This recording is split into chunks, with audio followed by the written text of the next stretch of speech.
Nagsanib-puwersa ulit ang tatlong pinakamalalaking negosyante sa bansa para tumulong protektahan ang tinaguriang Center of Marine Shorefish Biodiversity sa mundo, ang Verde Island Passage sa May Mindoro. Nasa frontline ng balitang yan si Brian Basa. Ito ang Verde Island Passage, isang bahagi ng karagatang tumatagos sa pagitan ng mainland Luzon at isla ng Mindoro. Hitik ito sa likas na yaman, gaya ng iba't ibang corals at mga isda. Kaya itinuturing na pinakapusod ng marine biodiversity sa mundo ang Verde Island Passage. Para mapangalagaan ito, nagkasundo ang DENR, Department of Energy at ang mga negosyanteng sina Manny V. Pangilinan, Ramon Ang at Sabin Aboitiz para magtayo ng Marine Biology Research Facility sa mga lalawigang nakapalibot sa Verde Island Passage. Kasama sa plano ang pagbuo muna ng Technical Working Group para malaman ang papel ng bawat ahensya at stakeholder sa pagprotekta sa lugar. We're not experts in environment, so our role here is to support the experts that know about, provide the resources, provide the funding, most importantly, maybe provide somehow search for the talent to be able to give us the advice on what to do and support that implementation.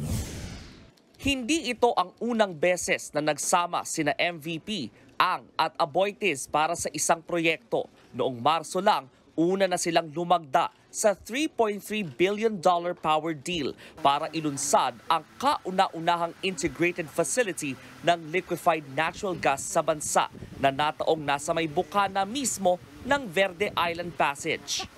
Maraming kritiko ang umalma sa masamang epekto raw ng LNG sa kalikasan, pero depensa ng DOE.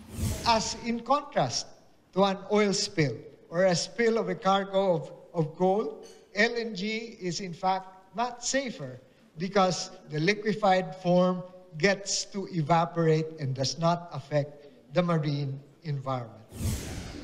Paglilinaw naman ni MVP, hindi permanente ang paggamit natin sa LNG dahil lilipat din daw ang bansa sa mas malinis na renewable energy kalaunan. It will thus, however, take us quite a bit of time to achieve that kind of desirable state where the Philippines could be carbon neutral. So it is a transition fuel. Rest assured that we will make sure that in the next 25 years, we will do everything to protect the environment in this area.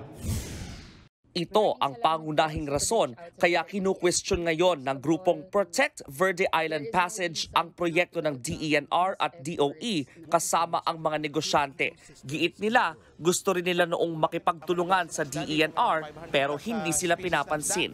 Mas mabilis po pala yung pag-protect ng VIP kasama ang mga negosyante kaysa sa kasama ang mga mamamayan Pilipino. Ayon naman sa DENR, pwede pa ring i-develop ang mga lugar malapit sa Verde Island Passage. Nagbabalita mula sa Frontline, Brian Basa, News 5. Mga kapatid, Lucy Cruz Valdez po, maging maalam at may pakialam sa mga napapanahong balita sa bansa.